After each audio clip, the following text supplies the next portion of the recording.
함께 말씀 보도록 하겠습니다. 오늘 말씀은 예레미야 50장 11절부터 20절까지 말씀입니다. 구약성경 예레미야 50장 11절부터 20절까지 말씀을 저와 교독하여 읽도록 하겠습니다. 나의 소유를 노략하는 자여, 너희가 즐거워하며 기뻐하고 타작하는 송아지같이 발굽을 구르며 군마같이 우는도다. 그러므로 너희의 어머니가 큰 수치를 당하리라. 너희를 낳은 자가 치욕을 당하리라.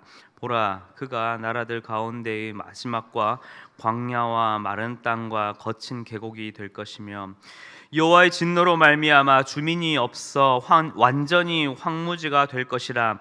바벨론을 지나가는 자마다 그 모든 재난에 놀라며 탄식하리로다. 바벨론을 둘러 대열을 벌이고 활을 당기는 모든 자여, 화살을 아끼지 말고 쏘라. 그가 여호와께 범죄하였음이라. 그 주위에서 고함을 지르리로다. 그가 항복하였고 그 요새는 무너졌고 그 성벽은 허물어졌으니 이는 여호와께서 그가 행한 대로 그에게 내리시는 보복이라. 그가 행한 대로 그에게 갚으시는도다. 파종하는 자와 추수 때에 낫을 잡은 자를 바벨론에서 끊어버리라. 사람들이 그 압박하는 칼을 두려워하여 각기 동족에게로 돌아가며 고향으로 도망하리라. 이스라엘은 흩어진 양이라. 사자들이 그를 따르도다. 처음에는 아수르 왕이 먹었고 다음에는 바벨론의 느부갓네살 왕이 그의 뼈를 꺾도다. 그러므로 바벨론의 왕 이스라엘 하나님이 이와 같이 말하노라.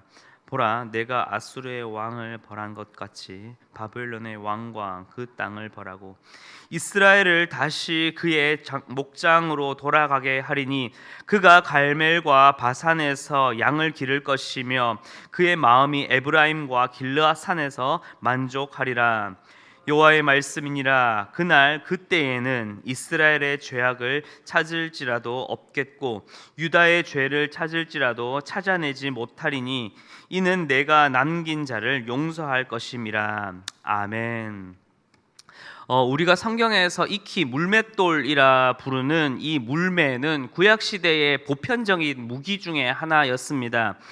그래서 양을 치는 목자에게 이 물매는 들짐승으로부터 자신의 양을 지키기 위한 어찌 보면 이 호신용 무기였고, 전쟁에 임하는 군인들에게는 적군이나 상대방을 공격하거나 피해를 입히는 그러한 무기로 사용이 되었습니다.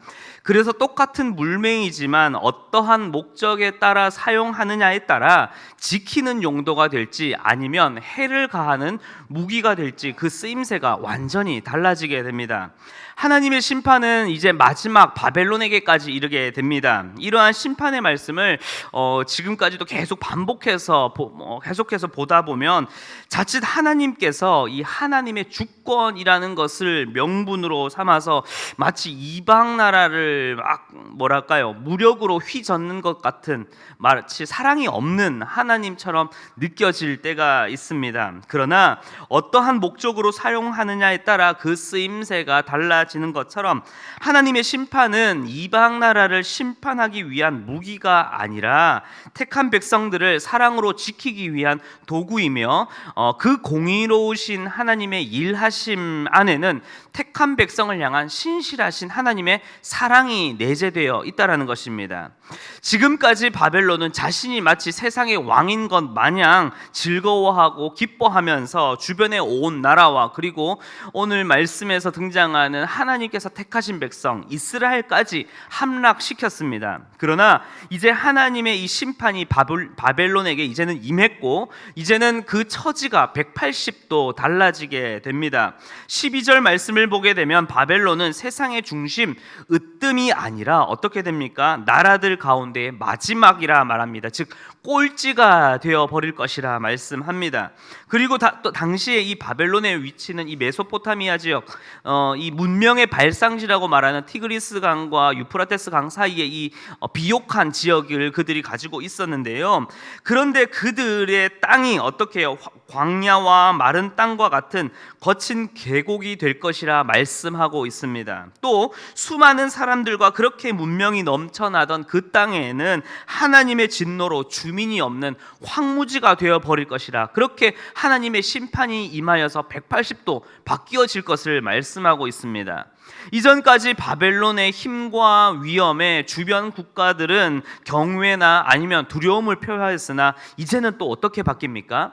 하나님의 심판과 재난으로 인해 지나가는 자들이 다 놀라며 탄식하게 될 것이라, 그렇게 하나님의 심판으로 말미암아 이 바벨론은 완전히 망해버릴 것이라 말씀하고 있습니다. 그 이유는 무엇입니까? 바로 하나님의 소유며 백성된 이스라엘을 노략하며 저지른 그들의 범죄에 대한 심판이자 범죄에 대한 보복이라는 것입니다. 이제 바벨론에게는 피할 수 없는 하나님의 심판이 이제는 임했고, 그들이 저지른 그 죄값대로 이제는 심판을 받게 될 것입니다. 그리고 앞선 말씀과 이제는 또 분위기가 17절을 보게 되면 또 달라지게 됩니다. 앞선 말씀에서는 바벨론에 대한 이야기를 이어갔다면 17절부터는 갑자기 또 이스라엘을 부르고 있습니다. 그래서 이 11절과 12절 말씀의 이 구조와 17절과 18절의 말씀을 한번 유심히 한번 가만히 보게 되면 11절과 12절을 보면 바벨론의 심판의 원인을 말해주는 하나님의 소유를 노략하는 자라는 것과 그 범죄에 대한 결과, 그 이후의 말씀, 그러므로 이렇게 심판하신다라는 이 하나님의 공의를 보여주는 이 구조가 그대로 17절과 18절에서 딱 대입이 되어서 이번에는 이스라엘을 향한 하나님의 이 사랑을 보여주는 구조로 딱 드러나게 됩니다. 그래서 17절에서 하나님께서는 이스라엘을 어떻게 부릅니까? 흩어진 양이라 부르십니다. 그리고 이 이스라엘은 먹잇감을 노리는 이 사자들이 양의 그 뒤를 뒤쫓는 것처럼 아수르와 그리고 바벨론으로 인해 이스라엘은 다 흩어질 것이라 라는 것을 이야기합니다. 그런데 그 다음 이제 18절에 있는 이 접속사 이 그러므로 라는 것을 한번 주목해서 볼 필요가 있습니다. 만약 하나님께서 바벨론의 심판을 제1된 그 심판을 주된 목적으로 삼으셨다면 그 접속사가 그러나가 오게 되어서 그들이 공격했지만, 그들이 이러이러했지만 하나님은 그들을 벌하셨다가 조금 문장적으로 나았을 것입니다.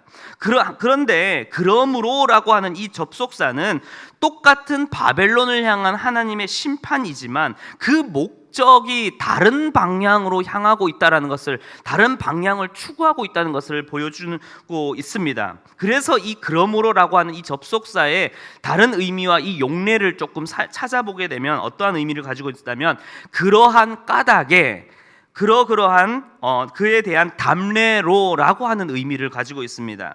이를 토대로 이 접속사의 앞뒤에 있는 문장을 다시 한번 연결지어 보면 좀 더 쉽게 이해할 수 있습니다. 즉 정리를 하자면 바벨론을 향한 하나님의 심판은 바벨론의 죄에 대한 심판 그 자체가 그를 심판하겠다는 것만 주된 목적으로 임한 것이 아니라, 바벨론이 하나님의 백성인 이스라엘을 공격했기 때문에 그러한 까닭에, 그러한 담례로 그들을 벌하신다라는 것입니다. 즉 하나님의 진짜 목적은 내 사랑하는 이스라엘 백성, 내 택하신 자녀를 지키고 보호하고자 하는 그 사랑에 분명한 목적을 두고 계신다라는 것입니다. 그래서 앞선 바벨론에 대해서는 그렇게 심판으로 모든 말씀이 끝마치지만, 너희 이스라엘은 이 바벨론이 아닌 내 사랑하는 백성이기에, 너희는 바벨론과 다른 내가 사랑하는 백성이기 때문에 고난의 심판 그 뒤에 이제는 내가 때가 되었을 때에 너희의 어떠한 죄도 다시 찾지 않을 것이고 용서하시고, 이제는 그 흩어진 양들 바로 이스라엘을 다시 그의 목장, 이 우리인 하나님의 통치와 주권이 있는 그곳으로 다시 너희를 회복시키시고 너희를 돌아오게 하실 것이라 라는 말씀을 이 심판의 연 그 뒤에 강조하며 그들에게 다시 한 번 더 선포하고 있다는 것입니다. 즉 하나님께서는 공의로우심으로 우리를 향한 진정한 사랑을 보여주시는 분이시며, 또한 우리를 사랑하시기에 공의로 심판 또한 하실 수 있는 분이시라는 것입니다. 이제 그 하나님의 신실하심은 이스라엘을 넘어서 온 인류를 향한 하나님의 일하심으로 확장되고, 그리고 이제 신약에 이르러서는 그 하나님의 놀라운 계획이 점점 더 선명하게 드러나게 됩니다. 다시 말해서 이 구약의 심판과 구원은 신약에 나타날 하나님의 구원과 통치의 예표가 되는 것입니다. 에스겔 34장 11절과 12절 말씀을 제가 읽어드리도록 하겠습니다. 나 곧 내가 내 양을 찾되 목자가 양 가운데에 있는 날에 양이 흩어졌으면 그때를 찾는 것 같이 내가 내 양을 찾아서 흐리고 캄캄한 날에 그 흩어진 모든 곳에서 그것들을 건져낼지라. 예레미야도, 이사야도, 에스겔도 이 구약의 선지서에서는 언젠가 참된 목자를 통해 하나님께서 택하신 그 양들을 찾고 건져낼 것을 계속해서 말씀하고 있습니다. 그리고 이것은 신약에 들어서서 더 분명하게 드러납니다. 마태복음 2장 6절에서 이렇게 이야기합니다. 내 백성 이스라엘의 목자가 태어날 것이다, 날 것이라라고 이 동방박사를 통해서 말씀하게 됩니다. 요한복음 10장에서는 어떻게 말합니까? 예수님께서 바로 무엇이다? 선한 목자라 말씀하시며 그 주님께서는 양들을 위해 목숨을 버릴 것이라 말씀합니다. 또 히브리서 13장 20절에서도 양들의 큰 목자이신 우리 주 예수라고 말씀합니다. 바로 예수 그리스도께서 우리의 참된 목자가 되셔서 모든 흩어진 자들을 어떻게 해요? 다 불러 모으시고 또 다시 영원한 하나님의 그 통치와 다스림으로 어떻게 해요?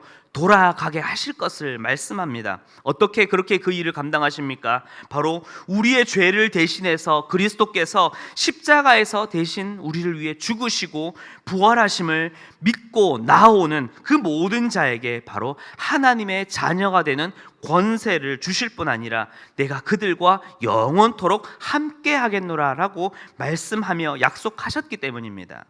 그래서 오늘 말씀은 그저 하나님의 심판으로 몰락하는 한 이방 나라 바벨론에 대한 이야기만을 이야기하고 싶은 게 아니라 택한 백성을 위해 일하시고 또 심판하시는 하나님의 공의와 내 소유된 백성을 끝까지 사랑하시며 약속을 지키시는 그 하나님의 신실하신 이 사랑을 함께 보여주고 있습니다. 그리고 이 공의와 이 사랑은 신약에서 바로 누구요? 예수 그리스도를 통해서 오늘 우리에게까지 바로 성취되었음을 말해주고 있습니다.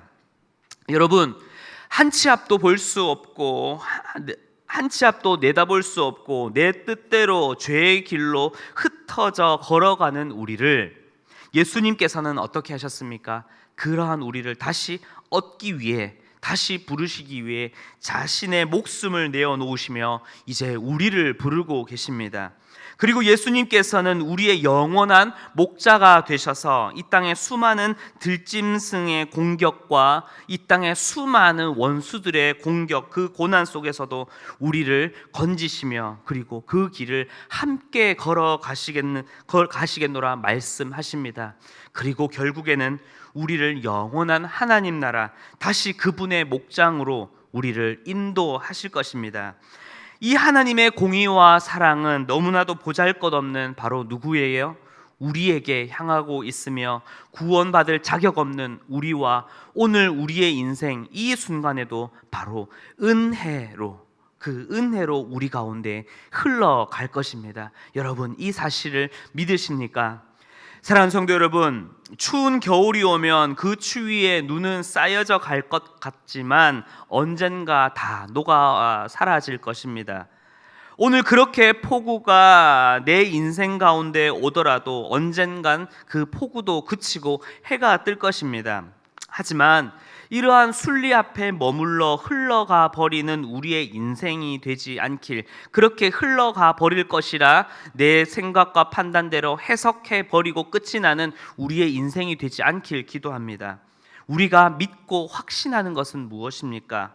바로 내가 너와 함께 하겠노라 라고 말씀하신 그 말씀하시며 우리에게 약속하시며 우리를 위해 십자가라는 그 물매로 죄와 사망의 권세를 물리치신, 그렇게 모든 어둠과 원수를 공격해내시며 이기신, 십자가에서 이기신 예수 그리스도의 그 은혜가 바로 우리의 인생의 가장 추운 겨울, 그 눈보라 속에서도, 또 끝을 모르는 장마와 폭우 속에서도 그렇게 내 인생이 오늘 끝마칠 것 같고 그렇게 고난 가운데 잠식해 버릴 것 같다고 내가 판단할 수 있으나, 예수 그리스도의 은혜는 그 순간에도, 가장 깊은 그 순간에도 여전히 흐르고 있으며 그분은 여전히 내가 너와 함께 하겠다, 내가 너를 위해 목숨을 버리면서까지 너의 참된 목자가 되겠노라,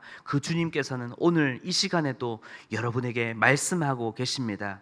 이제 오늘 하루 또 내일 하루 그 삶이 나에게 어떻게 정의가 되고 또 어떻게 나에게 설명하며 나에게 말할지라도 거기에 좌절하고 거기에 쓰러지는, 그렇게 하나의 이야기 속에서 넘어져 버리는 우리가 되지 않길 기도합니다.